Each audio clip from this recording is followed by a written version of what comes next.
secara tidak langsung orang tua ini menggadaikan nyawa anaknya. Kenapa bisa gitu Ketua? Hasil yang mereka dapatkan dari joki cilik ini tidak sebanding dengan risiko yang akan mereka alami. Uang yang 300 itu di store kemana? Di store dulu ke orang tuanya, nanti orang tuanya ini store lah kepada ketuanya ini. Bukan saja peran yang hilang bang, tapi mereka ini buta dan tuli. Pemerintah nih? Pemerintah. Oke, ini keras ya Pak Ketua. IMKOBI ini buta dan tuli itu katanya. Buta dan tuli. Hal kecil itu mereka tepuk tangan, sedangkan anak-anak ini mengalami eksploitasi dan mendapatkan khusus perhatian dari mereka sebenarnya. Open your mind, bicara santai. Hari ini saya mau ngobrol dan bicara santai dengan seorang mahasiswa, ketua organisasi. Hari ini menjadi ketua dari Ikatan Mahasiswa Kota Bima. Saya sedang bersama dengan Tum Tamam. Ya. Malam, Dinda. Malam, Bang. Sehat, Dinda ya? Alhamdulillah. Nah, kalau ketua sehat ya, kita harus sehat juga berarti ini. Iya, harus. Terakhir kita ketemu yang waktu ini ya, iya, Taman Budaya ya? Seni Budaya Mojo. Oh iya, jadi teman-teman IMKOBI ini teman-teman intens sekali ngadain event festival berkaitan dengan budaya, seni dan lain sebagainya. Ini salah satu langkah untuk menghidupkan kembali ya spirit kebudayaan ya. Bagaimana budaya-budaya ini, apalagi di zaman sekarang, Bang, Ya. budaya itu dilupakan. Budaya-budaya Arab terus merongrong keras di telinga kita, sedangkan budaya-budaya kita yang mahal, yang beragam ini kita lupa, Bang. Oke. Makanya hadirnya kami ingin mengangkat kembali budaya-budaya yang berada di khususnya pada wilayah Bima, Bang. Kalau framing yang seru itu Kembali Bojo Mentoi kan? Kembali Bojo Mentoi itu tema kami kemarin. Tema kemarin Iya, ya, tema Kembali kemarin. Bojo Mentoi. Nah, ini Pak Ketua banyak sekali yang nge-request ke saya, ayo dong podcast sama Ketua Paguyuban IMKOBI. Kita mau dengar narasinya seperti apa. Kita mau tahu dong gimana sih perspektif seorang anak muda Bima yang merantau di Mataram tentang kondisi daerahnya sekarang. Ada yang baru nih Pak Ketua, sekitar 1 minggu atau 2 minggu yang lalu lah gitu kan. Ada penarikan sofa ya kalau nggak salah ya. Tempat duduk dari kantor wali kota Bima itu dikeluarkan dan itu viral di media sosial. Nah, ada apa ini gitu kan? Nah, kira-kira Pak Ketua melihat isu itu, ini sebuah masalah yang serius atau biasa saja menurut Pak Ketua? Menurut saya pribadi ini sangat lucu, Bang. Nah, sedangkan APBD ini dikemanakan? Iya. Tanya besar kita sebagai seorang mahasiswa, apalagi saya dari warga Kota Bima. Iya. Itu APBD-nya dikemanakan? Kan harus ditanya-tanya besar di situ. Kok bisa jadi milik pribadi itu dalam kantor wali kota kan gitu? Mungkin nih Bang, kita ambil segi positifnya bahwa dia itu nyaman dengan sofanya dia gitu. Sofa di rumahnya, makanya dia bawa ke kantor. Mungkin kayak gitu. Iya, tapi kan kalau mahasiswa kan nggak boleh pikir nyaman kan. Iya. Ini bahaya, ini ada something Indikasi wrong lain. nih kan. Benar. Jangan-jangan misalkan kalau kita curiga lah kan, kalau mahasiswa kan boleh di abnormal lah gitu kan, berpikir agak kecurigaan gitu kan. Jangan-jangan gitu. Uang untuk menganggarkan membeli sofa itu dimasukin ke sini gitu kan. Ya udah ambil sofa kan makan 2 kali jadinya kan. Sofanya bisa diambil balik dan uangnya masuk kantong misalkan gitu. Nah, selain kasus itu Pak Ketua, apalagi yang kemudian dibicarakan oleh teman-teman IMKOBI, misalkan kalau duduk-duduk santai di kampus lain sebagainya. Sebentar lagi karena kami akan melaksanakan dialog publik, Bang. Oke. Ini adalah salah satu perhatian khusus bagi pemerintah sebenarnya. Oke. Bagaimana eksploitasi anak, perbudakan terhadap anak ini sangat marak terjadi khususnya di daerah Kota Bima. Apalagi di wilayah tempat saya merantau sekarang. Kota Mataram. Kota Mataram pastinya. Ada anak-anak itu diperbudak oleh, lebih mirisnya lagi Bang, diperbudak oleh orang tuanya sendiri. Di sana anak-anak ini dipaksa untuk minta-minta terhadap orang-orang yang sedang lewat-lewat di jalan. Di lampu merah dan sebagainya ya. Iya. Dan anaknya ini dipaksa untuk berjualan sampai tengah dan larut malam. Nah, Pak Ketua nemuin itu? Saya nemuin ini sendiri. Ini nggak ngejustifikasi, nggak nuduh kan? Justifikasi. Kemarin saya udah melakukan penelitian, saya ambillah anak ini Bang. Kita panggil anak ini, yang pertama yang saya tanyakan, Dek, berapa kamu dapat 1 hari, Dek? Oke. Yang dia jawab, Bang, saya mendapatkan 1 hari ini ya Bang, 300.000. Ini pun di store. Ini pun di store, Bang. 300.000 ya? 300.000. Itu angka yang gede loh sebenarnya. Iya. PNS aja kan gajinya mungkin cuma 200. Kalau kita gabungkan menjadi 1 bulan, itu ada 10-an juta, Bang. Oke. Oke, satu anak. Satu anak. Apa gunanya ada namanya LPA, Lembaga Perlindungan Anak, Bang? LPKA ada, khususnya di kota. Tapi mereka kerjanya apa? Mereka seakan-akan buta dan tuli dengan keadaan yang seperti itu. Sebentar, sebelum lanjut ke apa namanya LPA dan lain sebagainya. Ini kan kasus nih. Iya. Pak Ketua udah lakukan penelitian, ngeliat dan bahkan itu nginterview nih anak-anak Iya, ya, saya diskusi langsung sama ke- mereka. Iya. Ada orang nggak kira-kira di balik itu? Pasti ada. Ini valid Iya, nih. Valid. Oke. Kenapa saya berani bilang kayak gini, Bang? Karena memang orang tuanya ini rata-rata di bawah tekanan dari seseorang. Tapi kita tidak tahu siapa orang tersebut. Uang yang 300 itu di store kemana? Di store dulu ke orang tuanya, nanti orang tuanya ini store lah kepada ketuanya ini. Oke. Ya. Menarik ya. Kan menarik, Bang. Nah, saya sih mikirnya gini, bukan hanya di Kota Bima. Kalau polanya seperti itu di Kota Bima, ya Kota Mataram. Apalagi mungkin di kota besar seperti Mataram. Saya sih pernah ya, kalau ke lampu merah gitu kan. Kadang kan di satu sisi kita juga iba ngelihat Iya. adik-adik kita, atau mungkin gini lah, ngelihat ibu gendong anaknya, gitu kan di tengah terik matahari yang sangat panas, terus minta uang kan. Di satu sisi kita iba, tapi di sisi lain kita jengkel juga gitu loh. Benar. Loh kok anaknya dilibatkan? Iya. Dan itu kejadian loh, ironi itu loh. Kejadian di lampu merah di sini. Di Kota Bima juga kayak gitu berarti. Iya, benar, Pak. Oh, mengerikan ya ini teman-teman. Kalau kita ya mungkin bukan hanya di Mataram, bukan hanya di NTB, mungkin di seluruh Indonesia banyak sekali peristiwa-peristiwa seperti itu yang tentunya membuat kita agak sedikit khawatir ya. Padahal kan anak-anak ini kan harusnya mendapatkan kehidupan yang layak, gizi dan lain sebagainya, susunya harus tercukupi dan lain sebagainya. Atau mungkin untuk memenuhi gizi, susu dan lain sebagainya mereka nggak cukup hingga akhirnya kerja kan. Benar, Bang. Berarti ada peran yang hilang dari pemerintah. Iya. Bukan saja peran yang hilang, Bang, tapi mereka ini buta dan tuli. Pemerintah nih. Pemerintah Oke, ini keras ya Pak Ketua. IMKOBI ini buta dan tuli itu katanya. buta dan tuli. Awas loh, nanti Pak Ketua nggak dikasih uang loh dari pemerintah Kota Bima nih. Kira-kira gimana tuh? Buta dan tuli, Bang. Karena kenapa? Karena miris sekali, Bang. Oke. Anak-anak yang harusnya mendapatkan kehidupan layak, anak-anak yang harusnya mendapatkan pendidikan, Iya. anak-anak yang harus mendapatkan kasih sayang dari seorang orang tuanya, Bang, telah hilang, telah direnggut. Oke. Masa anak-anaknya hilang. Iya. Masa kanak-kanaknya hilang. Terus nanti kalau udah dewasa dia mau ngelucu, pasti orang bilang ini masa kecil kurang bahagia. Jangan-jangan kalau ada yang modelnya kayak gitu dulunya pernah di lampu merah tuh kayaknya. Kira-kira gitu Pak Ketua, enggak ya? Bisa jadi. Bentar. Nah, selain kasus itulah Pak Ketua. Nah, ini seru nih bicara sama Ketua IMKOBI ya. Kita bicara real kondisi masyarakat kita, ternyata ada tindakan-tindakan eksploitasi anak. Iya. Nah, tapi bicara tentang eksploitasi anak, Pak Ketua, yang paling selalu dijadikan sebagai sorotan di Bima itu adalah joki cilik. Iya, joki cilik. Nah, itu hampir setiap tahun itu selalu jadi bahan pembicaraan tuh. Nah, teman-teman IMKOBI pernah nggak membicarakan berkaitan dengan ini, membahas ini dan kemudian mengkritisi lah misalkan di pemerintah? Makanya kenapa saya hadir di sini, Bang, membawa hal-hal seperti itu, karena ini adalah sentilan khusus bagi pemerintah sebenarnya. Oh iya. Biar mereka ini gimana ya? Biar mereka ini memiliki pandangan khusus tentang anak-anak. Baik. Biar mereka tidak buta dengan apa yang terjadi dengan sekarang. Banyak kok, saya yakin, Bang, banyak rata-rata pejabat itu lewat di jalan-jalan besar. Pasti. Dan dimintai juga. Dimintai juga lagi. Oh ini. Tapi kenapa mereka seolah buta dan tuli? Kenapa saya bilang buta dan tuli? Karena itu, Bang. Kalau di Kota Bima yang suka minta-minta itu di mana kira-kira? Yang paling sentral lokasinya? Paling sentral itu di perempatan yang berada di jalan menuju pasar itu. Kalau di lapangan Serasuba? Serasuba, ya, itu di situ juga. Di situ juga banyak. Anak-anak di sana, Bang, di lapangan Serasuba dipaksa berjualan sampai larut malam. Cewek lagi. Saya nggak bisa bayangkan ya, misalkan wali kota, ya Pak Wali Kota bersama dengan pejabat-pejabat lain makan bubur lah misalkan di lapangan Serasuba itu, didatangi sama anak-anak itu. Harusnya malu, Pak.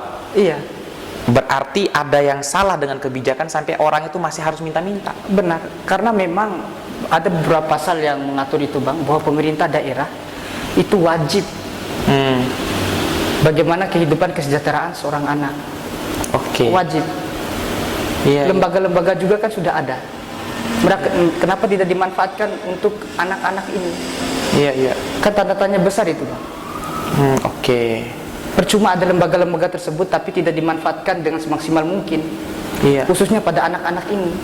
Nah, akhirnya hanya akan menjadi sebuah peristiwa yang kita lihat biasa aja, padahal Iya. itu ada masalah besar. Peristiwa di balik besar di situ Bang. Kan menjadi tanda tanya besar juga. Cocok. Apalagi saya seorang mahasiswa. Nah, seorang mahasiswa Iya, melihat seorang ini kayak mahasiswa, gimana iya. nih kira-kira? Generasi-generasi emas yang dimiliki oleh Indonesia pada khususnya Bang, apalagi Kota Bima, hancur gara-gara banyaknya maraknya perbudakan terhadap anak ini. Iya, dan tidak becusnya pemerintah dalam Khususnya pemerintah dalam menangani hal tersebut. menangani hal itu. Wah, iya sih ya. Ini semacam dua sisi mata koin, teman-teman. Jadi ada sisi kiri, sisi kanan, dia selalu bersamaan. Ketika ada sebuah peristiwa yang menyayat hati kita, anak minta uang di pinggir jalan dan sebagainya, berarti di sisi lain ada ketidakbecusan pemerintah di situ. Nah, Nah, kembali bicara tentang anak, bicara tentang eksploitasi. Saya baca berita kemarin, kalau nggak salah, pemerintah Kota Bima itu ingin menghidupkan kembali salah satu budaya, yakni pacuan kuda. acuan kuda. Dan di situ ada anak kecil, Iya. joki cilik nih, Pak. Ya benar. Nah, ini Pak Ketua melihat ini peristiwa ini kayak gimana? Ya, sebenarnya saya juga sering nonton itu Bang. Oh. Sering nonton pacuan Atau Pak kuda. Ketua dulu jadi joki cilik? Enggak, Bukan. enggak pernah. Enggak Bang. Saya juga sering nonton pacuan kuda. Oke. Ternyata setelah saya telaah lagi Bang, ternyata itu miris juga. Karena kenapa secara tidak langsung orang tua ini menggadaikan nyawa anaknya. Kenapa bisa gitu, Ketua? Kenapa saya berani bilang kayak gitu Bang? Hasil yang mereka dapatkan dari joki cilik ini tidak sebanding dengan apa yang risiko yang akan mereka alami. Ya bahkan ada yang sampai meninggal. Sampai meninggal dunia. Ngeri itu, Pak. Mereka berlindung di balik nama budaya. Nah, ini seru nih. Ya. Iya. Coba kritik dulu, Pak Ketua. Memang budaya itu tidak bisa dirubah, tapi solusi lain minimal pemerintah itu harus tawarkan, seperti pengamanan bagi setiap joki cilik ini. Seperti pemasangan pelana mungkin, kan bisa kita memodernisasi budaya ini Bang. Emang berapa sih besaran gaji yang didapatkan oleh Iya. joki cilik nih? Kalau satu kali naik kuda itu Bang, kalau ndak salah 100 sampai 200 ribu satu kali. Dan kalau jatuh meninggal, Meninggal. minimal patah. Patah. Aduh, Apalagi ngeri. itu tulang masih lunak Bang. Iya. Tulang masih lunak, Masih anak lunak, kecil. anak kecil. Kan membutuhkan perhatian khusus juga dari pemerintah. Tapi kalau misalkan pemerintah bilang itu bagian dari kami menghidupkan budaya, ya kan, menghidupkan lapangan kerja, katanya kan rame orang di situ kan, Rame sekali. ada UMKM berjalan ekonomi dan lain Iya. sebagainya. Itu kira-kira pandangannya Ketua gimana? Benar, saya lihat sendiri dan saya turun ke lokasi Bang. Memang UMKM di sana berkembang pesat setelah terlaksananya pacuan kuda tersebut. Iya. Cuman ada memang faktor-faktor tertentu yang mengapa saya bilang tadi bahwa ini salah satu eksploitasi terhadap anak. Harusnya orang dewasa, Harusnya orang dewasa. atau mungkin ada alasan deh kayaknya Ketua, kenapa mungkin orang-orang atau para pelaku pacuan kuda ini ya nggak mau orang dewasa. Mungkin kalau orang dewasa Iya. mungkin berat. Ada mungkin. faktor tertentu Bang, kan di setiap pacuan itu ada yang namanya kelas. Oke, saya nggak paham sih itu. Ya, dari kelas mini sampai yang besar. Oh, tapi kelas untuk orang dewasa ada? Enggak ada, itu pun anak kecil semua yang Oh, kelas mini sama kelas yang dewasa Bang. dewasa, tapi yang Yang macu joki kudanya tetap anak kecil ini. sialan, kok bisa gitu sih? Kudanya mungkin yang dewasa ya? Ya. Oh gitu? Tapi tetap jokinya anak ini, anak-anak ini. Oh, oke. Kan miris. Oke kalau mereka mempunyai pengaman-pengaman tertentu dan yakin nggak bahwa anak ini akan selamat sampai nanti selesai akhir pacuan kuda. Kan kita tidak bisa menaruh keyakinan sampai ke situ Bang. Kita tidak tahu nanti setelah start mungkin mereka buka box, anaknya langsung jatuh. Itu pun kalau masih hidup Bang, kalau masih bisa diselamatkan. Iya. Kalau mati gimana? Kelindas kuda. Iya. Untung kalau jatuh pas jedar kudanya langsung jatuh ke belakang. Iya. Mungkin patah gitu Iya. kan. Kalau jatuh Tapi ke kalau depan jatuhnya gimana? ke depan, Iya. keinjak sama kuda yang lain, atau misalkan kudanya lagi di depan nih, senggol-senggolan jatuh, terus ada kuda lain di Iya. belakang, Keinjak. keinjek, Benar. Bang. kelindes dia, meninggal. Iya ya, nggak bisa digantikan dengan uang 100.000 Iya. itu. Ini apa ya, kalau kita bicara tentang peristiwa keadaan seperti ini, berarti yang dilakukan oleh pemerintah itu semacam berkamuflase ya, Benar. di balik Nama kata budaya. budaya. Oke. Itu menurut pendidikan dari saya. Oke, ya nggak apa-apa. Ini Iya. ini penting nih kritik Iya. untuk pemerintah daerah Sentilan bahwa khusus lah. iya, bahwa harus ada evaluasi. Ya minimal ya yang udah dewasa lah gitu Iya. kan. Kita memodernisasi budaya tersebut, itu solusi dari saya sebenarnya. Oke. Kenapa kita tidak memodernisasi budaya? Sehingga resikonya itu kecil. Iya, resikonya lebih kecil. Tingkat kecelakaannya itu rendah. Hampir setiap tahun isu joki cilik ini selalu jadi isu seksi yang kalau kita bicara tentang Bima, kalau nggak konflik, iya, pengedaran narkoba, yaitu budaya joki ciliknya. Joki cilik. Itu sampai masuk TV loh. Iya. Iya, ada eksploitasi anak Nah. yang dibenarkan oleh daerah. Wah, Sampai Kak Seto pun mengomentari itu kemarin. Dia tidak setuju bahwa anak-anak itu diperlakukan seperti itu. harusnya anak-anak itu kan, yaitu Iya. di masa dia kecil dia dapatkan Minimal mendapatkan masa kecil. masa kecilnya sekolah gitu loh, Pendidikan. pendidikan. Dan belum tentu dari apa yang mereka dapatkan ini, Bang. Belum tentu rata-rata mereka ini mengenyam pendidikan. Iya. Mendapatkan fasilitas apa yang mereka dapatkan dari hasil joki ini. Oke. Berarti yang jadi joki ini anak-anak yang putus sekolah. Rata-rata kayak gitu. Ada juga yang masih sekolah, Bang. Tapi kalau ini apa ya, serius ini Pak. Ya. Saya bayangkan joki, ya, joki cilik ini bawa kuda. Terus wali kota, bupati itu nonton, tepuk tangan. Ya, budaya jalan. Iya. Tapi budaya intelektual nggak jalan. Benar. Ini orang tidak putus sekolah ini Pak. Iya. Secara tidak langsung mereka itu, makanya saya bilang mereka buta dan tuli. Kok kecil sekali suaranya? Apa? Kenapa saya bilang secara tidak langsung kenapa mereka itu buta dan tuli? Iya. Karena itu hal-hal kecil itu mereka gembirakan. Hal-hal kecil itu mereka tepuk tangan, sedangkan anak-anak ini mengalami eksploitasi dan mendapatkan khusus perhatian dari mereka sebenarnya. Iya. Harusnya kalau saya ya malu itu Pak, nggak berani kita buka acara itu. Karena sebenarnya kita mengakui ketika misalkan nih ngadain event yang datang itu joki ciliknya itu nggak sekolah atau putus sekolah, terus kita buka acara itu, tepuk tangan kita sama saja itu merayakan kegagalan kita sebenarnya.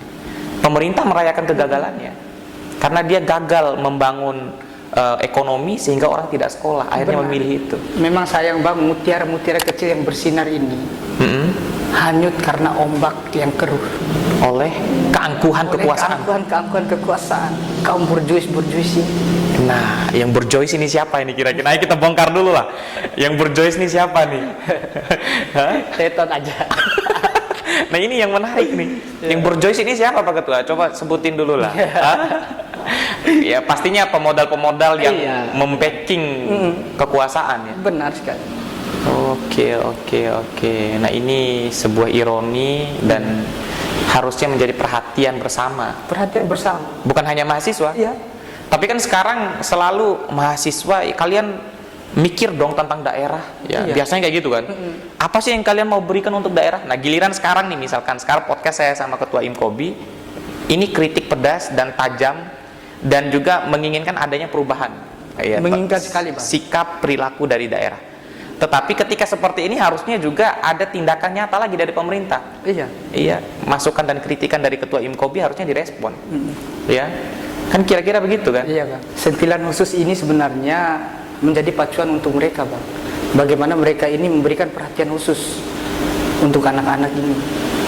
Oke. Saya juga kasihan dan miris melihat bahwa kok rela loh orang tua memperbudak anaknya sendiri. Padahal nggak ada mungkin orang tua yang Nggak mau. ada orang tua manapun, tidak ada yang mau melihat anaknya sengsara. Orang tua manapun itu. Iya, iya. Mungkin ada kaum-kaum yang lain yang berselimut di balik itu semua. Oh, waduh. Kalau saya agak radikalnya itu berlindung di balik ketek pemerintah lah gitu ya. Benar. Kayak gitu kira-kira ya. Nah itu, jadi pemerintah jangan buat pacuan kuda, tapi yang harus dilakukan adalah memacu kebijakan sehingga masyarakat jauh lebih sejahtera, kira-kira Benar. seperti itu. Ya. Nah, selain masalah joki cilik, kemudian eksploitasi anak, kira-kira ada nggak harapan dari Pak Ketua sendiri, khususnya secara pribadi sebagai Ketua IMKOBI kepada pemerintah Kota Bima, melihat dinamika dan perkembangan mahasiswa yang begitu banyak, Pak? Kalau kita di Mataram, di Iya, NTB ini benar. rata-rata orang Kota Bima semua nih. Jadi di lampu merah itu, pas kita lagi ngelihat anak-anak minta uang, ya kita lihat tangannya, tapi agak bawah dari tangannya itu plat motor, itu tulisannya EA pasti itu. Jadi pasti orang Bima maksudnya. Iya, Jadi iya, kebanyakan di lampu merah orang Bima. Nah ini harusnya punya atensi. Apa kira-kira harapan dari Pak Ketua kepada pemerintah Kota Bima? Harapan saya, mohon Bapak perhatikan kembali generasi-generasi penerus dari Kota Bima ini, Pak. Kami tidak minta banyak sebenarnya, minimal beasiswa pendidikan lah, Bang. Oke. Anak-anak Kota Bima pada khususnya yang kurang mampu. Sampai sekarang nggak ada. Belum sampai sekarang, Bang. Oke, ini serius ini. Lanjut Pak Ketua terus. Dan yang kedua, tolong perhatikan kami, khususnya kami mahasiswa Kota Bima, agar bagaimana kehidupan kami ini sejahtera di sini, Bang.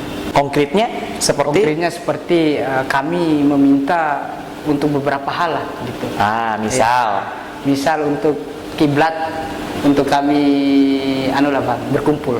Oke, ruang untuk berkumpul, sekretariat, asrama mungkin ya? Ya, ruang-ruang literasi gitu. Oke, itu nggak ada? Belum, Bang. Oh, jadi selama ini teman-teman IMKOBI ngadain event besar. Ini Pak saya kasih tahu Pak ya, kalau IMKOBI ngadain event, Iya. festival budaya itu boomingnya itu selompok Pak. Ya, Jadi rame gitu loh. Ditunggu-tunggu itu, Bang. Itu ditunggu-tunggu, itu semua paguyuban. Tapi dalam proses persiapan event selama ini tuh nggak punya sekretariat berarti? Iya, belum punya sekarang. Oke, bentar Pak Ketua. Saya mikirnya ada sekretariat. Iya, kemarin sih kami sempat punya. Oke. Cuman habis masa kontraknya, Bang. Oh, artinya nggak permanen gitu. Nggak kan? permanen. Cuman kontrak habis waktu ya kita diusir. Bukan pindah tapi diusir kan? Diusir. Itu harusnya Itu direspon harapan baik terbesar oleh kami. pemerintah Benar, daerah. Bang. Iya, agar ya sayang lah gitu kan. Iya. Mahasiswa yang surplus pikiran ini itu tidak ditampung pada ruang diskursus yang bagus. Gitu loh. Akhirnya kan berkeliaran di mana-mana. Benar. Nggak tahu tempat, nggak punya Kiblat kami tempat tidak ada. bernaung. Iya, nggak ada tempat bernaung dan lain sebagainya. Ya, jangan heran misalkan kalau mahasiswa juga susah diatur juga sekarang kan. Padahal sebenarnya bagaimana cara kami ini berkumpul di situ, Bang? Kami juga membahas tentang kemajuan-kemajuan daerah kami sendiri. Sepakat. Iya. Iya. Masa hal sekecil itu mereka tidak mau sediakan. Padahal ini juga demi kemajuan pemerintah di sana. Tapi nanti bahaya misalkan kalau udah ada sekretariat nanti di demo lagi. Insya Allah tidak. Ini kan Iya. biasanya pejabat tuh bilang gini, nanti giliran saya kasih sekretariat kamu udah kritis nanti kamu demo saya nanti di kantor wali kota katanya. Ini kan senjata makan tuan katanya kan gitu akhirnya. Nah terakhir Pak Ketua, kita udah ngomong panjang kali lebar kali tinggi ini tentang Kota Bima. Apa kira-kira harapannya untuk mahasiswa Kota Bima nih khususnya yang kuliah di Mataram? Ya, harapan terbesar saya, Bang, marilah kita sama-sama merangkul teman-teman, kita sama-sama saling bertukar pikiran, Ya. kita saling menyambung sinergitas kita. Mari kita sama-sama besarkan tempat di mana kita dilahirkan. Karena memang, Bang, saya pernah diberi nasihat sama senior saya, Bang Aci. Ya. Dia pernah bilang ke saya, sehebat-hebatnya kamu Tamam, tetap kamu akan kembali ke rumah kamu. Sejauh-jauhnya kamu berkelana, tetap kamu akan kembali ke rumah kamu sendiri. Yaitu Kota Bima. Kota Bima. Iya. Kalau dulu waktu saya SMA, Kota Bima berteman namanya. Lanjutkan. Tapi ini udah beda nih, udah beda nih. Jangan nanti dipolitisir nih, nanti dibilang kalau podcast ini nanti disponsori sama yang sono nanti bahaya. Makanya tadi, Bang, saya sangat bersyukur atas undangan yang Bang Yusril berikan kepada saya pribadi. Iya. Sebenarnya ruang literasi kayak gini sangat dibutuhkan oleh mahasiswa Kota Bima. Oke. Ruang-ruang literasi seperti ini sangat saya butuhkan sebenarnya. Iya. Karena kenapa? Aspirasi-aspirasi yang saya sampaikan itu tidak perlu di jalanan saja, Bang. Apalagi ini di era digital. Oke. Kenapa saya sangat bersyukur dipanggil sama Bang Yusril? Karena memang era sekarang era yang keras.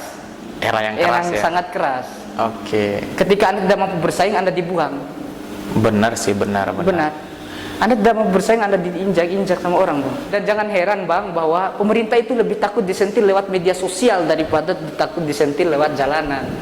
Oke. Karena memang banyak yang nonton di sana. Oke, berarti ada pergeseran paradigma sekarang. Paradigmanya sangat Pemerintah lebih takut media sosial daripada gerakan jalan raya. benar. Karena memang bahwa omongan-omongan orang di media sosial itu sangat pedas. Ya. Mereka serasa bukan disentil lagi, serasa dipukul, Bang, tamparan keras. Tapi dengan kata-kata ya. Dengan kata-kata. Oke. Beda kalau di jalanan, oke mereka berusaha fasilitas itu pun kalau mereka dengar, Iya, benar kan? benar. Kalau mereka dengar di jalanan paling, apa sih di luar ribut sendiri. Iya. Saya lebih baik di dalam sini nikmati AC, duduk santai kan, minum kopi, biar ada pengawal saya di luar yang ngejagain gitu. Iya, memang pejabat sukanya kayak gitu ya. Kalau di media sosial beda, Bang. Benar sih. Apalagi kalau video ini sampai viral dan bisa memperbaiki pola di daerah kita, bahwa ada permasalahan besar, Pak. Bukan hanya tentang joki cilik, tetapi ada eksploitasi anak. Benar. Ya, ada eksploitasi anak yang tadi di jalan raya, di lapangan Serasuba dan lain sebagainya itu adalah cerminan sebenarnya kegagalan pemerintah dalam mengelola sumber daya manusia, menyediakan lapangan kerja dan memfasilitasi seluruh masyarakatnya berpendidikan, kira-kira seperti itu. Benar sekali, Bang.